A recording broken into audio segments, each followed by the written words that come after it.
Vienna, 1904, just as the snow began to fall on the west terrace of Schönbrunn Palace.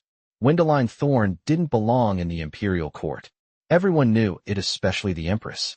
She kept her head low, gloved hands clasped over the handles of the tea tray, her boots silent against the marble floor.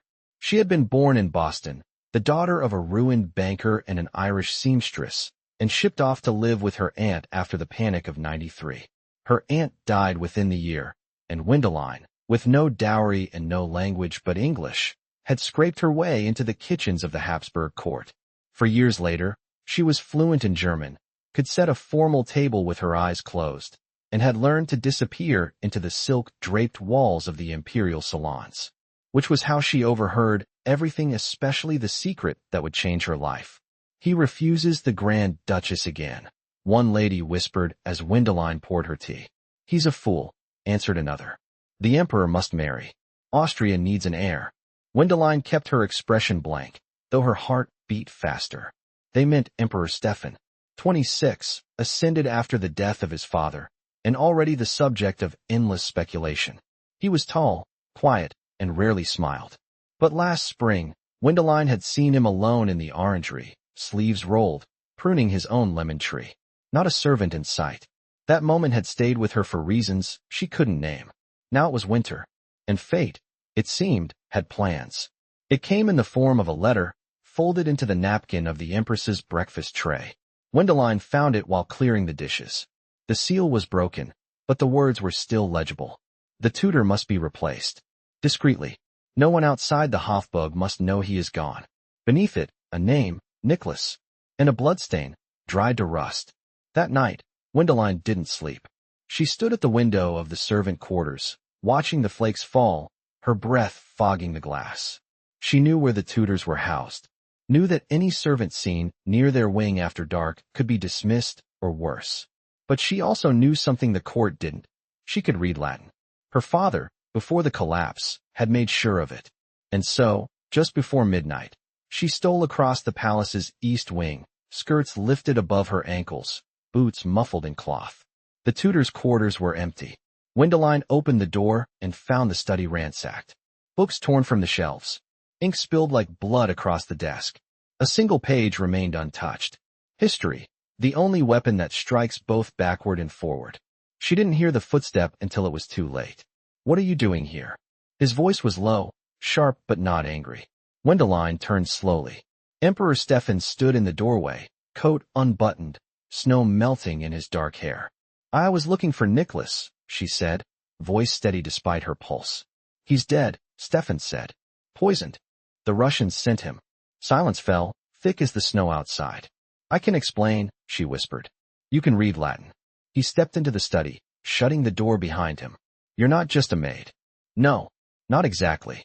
He stared at her, and Wendeline felt the weight of his gaze, of the moment, of everything she'd never been meant to touch. "Come with me," he said at last. "Now." She followed him through a hidden passage behind the study, down a narrow spiral stair that opened into a private library. Fire burned low in the hearth.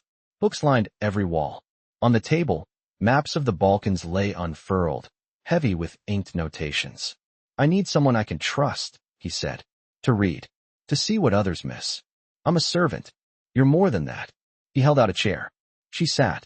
He sat across from her, and for a long moment, they said nothing. Then, "The Russians are moving troops through Galicia. We intercepted a message, but it's coded through Cicero's speeches. Do you know them?" "Yes." He passed her the page. Her fingers brushed his. Neither of them pulled away. Hours passed. Outside, dawn crept in through the stained glass windows. Wendeline translated, line by line, her voice low, the warmth from the fire slowly thawing the ice between them. At one point, he leaned closer. "Do you know what this means?" "They're planning a strike before spring." His jaw tightened. "We need to act before then. You'll be alone in this." "I already am." Wendeline looked at him then, really looked. Not as a servant, not as an emperor, but as a man shouldering a crown he never asked for. "You're not alone anymore," she said. A pause. Then, softly, "What's your name?" "Wendeline." He nodded. "You'll be my new tutor. In public, you'll teach my youngest cousin English. In private, you'll help me stop a war." "And the court?" They'll never know what you really are. Their eyes held across the firelight. We'll need to be careful, she said. We will. His voice was low, certain. But I chose you, Wendeline. And I don't make choices lightly. The fire crackled. Snow fell. And in that quiet, secret room beneath the palace, something ancient and dangerous took root between them. The frost held through January. Wendeline's breath clouded the air each morning as she crossed the inner courtyard to the East Wing nursery, where Archduchess Amalia, age 7, fond of riddles and prone to hiding in cupboards, waited for her new English tutor.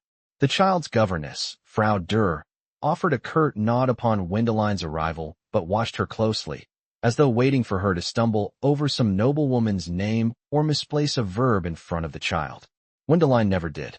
She understood her role: instruct the girl, earn the trust of those who mattered least, and beneath it all, serve the emperor. She never returned to the servants' quarters. 3 evenings after that first night in the hidden library, Stefan summoned her again. This time, she was led through a narrow hall off the emperor's private chapel, where one of his valets, a man with a scar across his chin and the silence of a soldier, ushered her into a small study paneled in dark walnut. The door shut behind her with a hush. Stefan stood at the window, arms folded behind his back. He didn't turn. Have you heard of the Treaty of Tilsit? He asked. Yes. Napoleon and Alexander. They divided Europe like bread, and no one stopped them. We're on the edge of something worse. She stepped closer, boots quiet on the carpet. The cipher confirms troop movements through Bukovina. If they reach the Danube, the eastern provinces won't hold. He turned then, eyes shadowed. And Vienna? We'll be last, but not untouched. He studied her face. You don't flinch. I was raised among ledgers and ruin. I know what collapse looks like. That earned a pause. Then he moved to the table, unrolling a fresh map. The ink was still damp. The War Council wants to move artillery to Lemberg, but I suspect sabotage within the telegraph lines. I need you to ride with the courier to Pressburg tomorrow. You'll deliver this dispatch yourself. She blinked. I'm not a soldier. I trust soldiers less than I trust you. Wendeline's pulse quickened, not with fear, but something sharper. If I'm caught, you won't be. I'll sign it myself. They'll believe you're acting under my seal. He handed her a small case. Inside, nestled in velvet, lay a gold pendant set with a garnet. The imperial crest was etched in miniature on its back. This will get you past customs. She hesitated. I've no escort. No family name. You have my protection. The words hung between them longer than they should have. She closed the case. Then I'll leave at dawn. He nodded, but didn't move. The firelight played over his face, softening the firm line of his jaw, catching on the collar of his uniform where it had come unfastened. She noticed a thin line of ink along his wrist, as if he'd been marking maps too long to bother with sleeves. Why are you really doing this? She asked. He met her gaze. Because I was born into a cage. You weren't. You see the bars from the outside. She opened her mouth to reply, but he stepped back. You should rest. The courier's carriage leaves from the south gate at 5. She turned to go, hands still curled around the pendant, the weight of it unfamiliar, but not unwelcome. As the door closed behind her, Stefan stood alone by the hearth, staring into the flames. The next morning, she rose before the bells, dressed in a plain wool coat borrowed from the laundry stores, and slipped into the south yard where a covered carriage waited, its wheels already dusted with snow. The driver handed her a sealed satchel without a word. Inside, the dispatch bore a wax seal she dared not break. The road to Pressburg was slow. The Danube gleamed pale beneath a low sky, and the valleys stretched quiet with frost. She passed checkpoints where border agents took one look at the pendant she wore on a chain beneath her collar and waved her through with murmured deference. Still, she felt eyes on her at every station: Hungarian soldiers with rifles slung over their backs, railway agents with 2 keen expressions. She arrived in Pressburg just after dusk, the sky bleeding lavender behind the old spires. The military postmaster's office stood near the old fortress, its windows lit. Wendeline disembarked, boots crunching against frozen gravel, fingers stiff from the cold. Inside, the clerk behind the desk straightened as she approached. I carry orders under the Emperor's seal, she said, voice clear. He motioned to the back room. Colonel Horvath will see you. She stepped through a heavy curtained doorway into a room lined with maps and oil lamps. The colonel stood with his back to her, speaking to a man in civilian dress. "Sir," she said, holding out the satchel. Horvath turned. He was older than she expected, with a trimmed beard and unsettlingly pale eyes. He took the dispatch, broke the seal, and scanned the contents quickly. Then he looked up. "And your name?" "Wendeline Thorne." He studied her a moment longer than necessary. "You're not Austrian." "No, sir." "You speak like one." "I've studied." He hummed, then turned to his companion. "Send a rider to arrange the munitions transfer. She may return with the courier in the morning." As Wendeline stepped back into the cold night, something in her shifted. She had walked into a military outpost as a former servant and walked out carrying the weight of a nation's trust. She spent the night in a drafty guest room above the post office, her coat wrapped tight around her shoulders, sleep coming in fitful waves. At first light, the same carriage met her by the square. They crossed the Danube before midday, and by evening, the towers of Schönbrunn rose again in the distance, gilded by the last of the sun. When she returned to the emperor's private study, he was waiting by the fire, collar fastened this time, hair damp from a recent wash. "You did it," he said.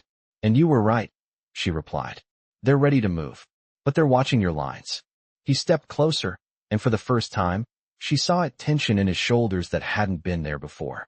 Not worry, but restraint. "I wanted to send someone else," he said quietly. "But I couldn't." "Because you trust me?" "Because I needed to know you'd come back." The air between them shifted. Her pulse slowed, not from fear this time, but something deeper recognition. "I came back," she said. He reached out, slowly, and took the case from her hand. His fingers brushed hers deliberate, unhurried. Neither looked away. Then he stepped back, eyes still on hers. "You should eat. You've been gone 2 days." She nodded. "And tomorrow?" "We begin again." She hesitated. "And after all this?" His answer came without pause. "Then I'll stop being an emperor, and be a man who chose the right partner." She didn't reply. She didn't need to. In the silence that followed, the fire crackled low, and outside, the snow began to melt.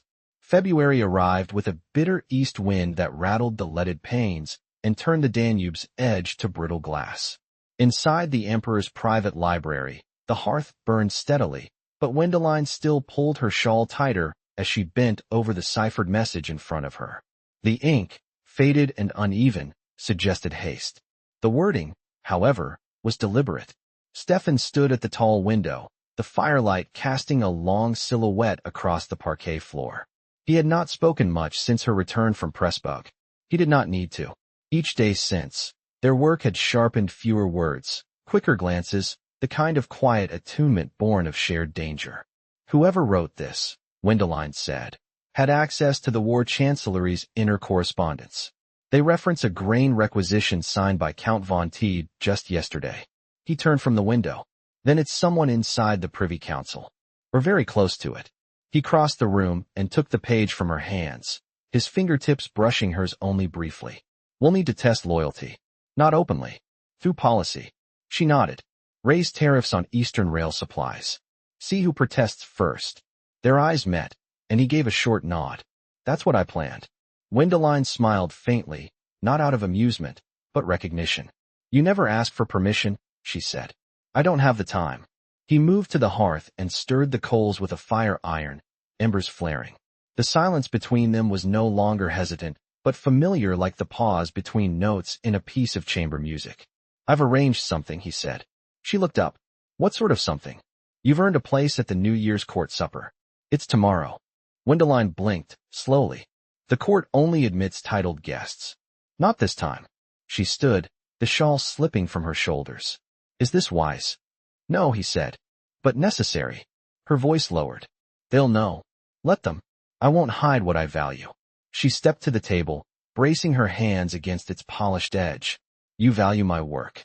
He didn't move, but the line of his shoulders shifted. "I value your mind," he said. Then, quieter, "and your presence." Wendeline stared at the fire. "I have no title, no dowry, no family to speak of." "You have integrity," he said, "and the courage to speak truth in a room where no one dares." She turned to him. "This court will not forgive you for elevating a woman like me." "I'm not asking for forgiveness." The fire crackled, and outside, the wind howled against the shutters. She stepped forward. "You're not afraid?" I've lived with fear since I was 13. This is the first time I've chosen something for myself. The room narrowed around them not with danger, but with gravity. I'll attend, she said. The next evening, the palace was draped in gold and garnet. Footmen in crimson livery lined the grand stair as nobles in brocade and velvet swept past in murmuring waves. Wendeline stood at the entrance to the Hall of Mirrors, her dress a deep navy satin borrowed from the Empress's own wardrobe vault, her hair pinned with quiet precision by the lady's maid who had once sneered at her accent. None sneered now. Stefan waited near the center of the hall, speaking with a Prussian attaché. As Wendeline entered, his gaze found her instantly. He said nothing, but the air shifted around him. The attaché followed his line of sight, faltered, then bowed and stepped away. She crossed the room slowly, head high. The music hushed as she neared. You came, he said. You asked. He held out his gloved hand. Dance with me. She hesitated, then placed her hand in his. They moved into the waltz's first steps as the chamber orchestra resumed. Around them, whispers bloomed like frost on glass. An American. No title. She was a maid, I heard. Wendeline kept her gaze steady on Stefan's. They'll never accept this, she murmured. I'm not asking them to. They turned, the sweep of her skirt catching the candlelight. You've changed everything, she said. So have you. She felt the strength in his hand, the precision of each step. He danced as he governed with control, but never cruelty. As the final note faded, he drew her close enough to speak against her ear. You are not cast out, he said. You are chosen. She exhaled, the tension in her chest loosening like a string finally released. That night, as bells rang out across the city to mark the turning year, Wendeline stood on the east terrace once more. This time, she was not alone. Stefan joined her silently, his coat draped over her shoulders. Below them, Vienna glittered. Above, the stars blinked through a high veil of cloud. They didn't speak. There was no need. His hand found hers. She let it. And in that quiet, frost-bitten stillness, the future began. The morning after the court supper, the Empress summoned Wendeline. They met in the winter salon, a narrow gallery of pale green silk and carved birch, where the light from the high windows fell cold across the inlaid floor. Two ladies in waiting stood at either side of the door, and neither offered a word as Wendeline stepped inside. The Empress sat alone at the far end of the room, her posture precise, a small embroidery frame resting in her lap, though the needle had not moved. You're early, she said without looking up. I was told to arrive at 8, Your Majesty. The Empress lifted her eyes then, pale and unreadable. And you follow instructions well. That much is clear. Wendeline remained standing. I've had reports, the Empress continued. From the nursery, the kitchens, the Austrian Red Cross. It seems you've made yourself indispensable in half a dozen corners of this house. I serve where I'm needed. You're not of noble birth, you lack a formal education beyond what your father gave you, and you hold no position within any household. The Empress set her embroidery aside. And yet here you are, standing in the place of a countess. I stand where His Majesty permits me to. You stand where he favors you. The Empress corrected. Favor shifts. Wendeline met her gaze. Then I will not lean on it. For a moment, there was only the faint tick of the mantel clock. You walked into that ballroom last night with nothing but a borrowed dress and your own spine, the Empress said. That does not happen in this court unless someone intends to break a pattern. Wendeline waited. I have known Stefan since he was born, the Empress continued. He does not give his time lightly. He does not give his trust at all. But he has given you both. Wendeline's voice was steady. I never asked for either. Exactly, the Empress said, and finally smiled not warmly, but with the faintest edge of something close to respect. You may go. As Wendeline turned to leave, the Empress added, Wear deep colors. White washes you out under gaslight. By midday, Stefan had summoned her to the map room off the Hofrat chamber. He unrolled a telegram across the long oak table without preamble, the corners weighted down with a brass compass and a surveying lens. The Italian ambassador submitted a request to review our Alpine troop movements. That's not standard. No, it's a test. They want to see if we flinch. Wendeline studied the message.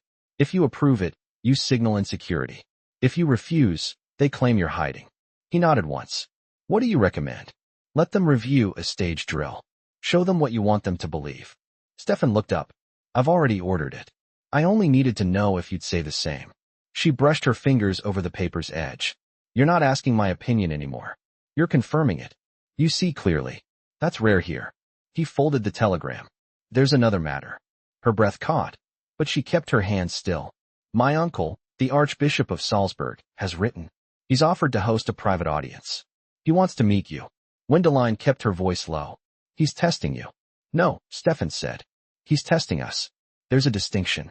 She glanced at the door. This will not be quiet much longer. I don't intend it to be, he said. But I won't let them shape this into a scandal. And what will they call it? They'll call it what it is. A choice. The candlelight behind him flickered as a draft crept through the chamber's high windows.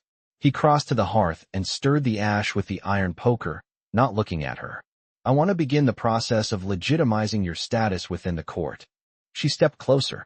You know what that means. I do. It changes everything. It doesn't change us. She felt the words settle into her chest, not heavy, but anchoring. I need time to think. You have it. She left him at the hearth, the fire climbing higher behind him, and walked the long corridor past the Hall of Statues, where marble busts of emperors past watched in frozen judgment. She did not flinch. Not here, not anymore. That evening, she returned to the quarters above the conservatory, where a single lamp burned and a letter waited on her writing desk. The seal was familiar, the crest of the Imperial Intelligence Office. She broke it open. Inside was a report. The cipher Wendeline had translated in January had led to the arrest of a minor diplomat in Krakow. He had confessed under pressure to passing true positions to Russian agents through coded rail manifests. Her work had prevented a silent betrayal. She sat down slowly, hands folded in her lap, the paper still warm from the firelit desk. There was no celebration, no public recognition. But Stefan knew, and he had trusted her with more than secrets. He had trusted her with the shape of his future. The next morning, as the bells marked the hour before Mass, Wendeline stepped into the Emperor's study without knocking. He looked up from the desk, where a page of handwritten notes lay beside a half-drunk cup of coffee. I will meet your uncle, she said. But on one condition. He set down the pen. Name it. I will not be a symbol. Not for reform. Not for convenience. If I stand beside you, it's as your equal. Stefan rose. You already are. Then he crossed to her and offered his hand not as a ruler claiming a subject, but as a man offering the truest thing he had. She took it, and the silence between them held not distance, but promise. Outside, the bells rang for the hour. Inside, a new future began its quiet shape.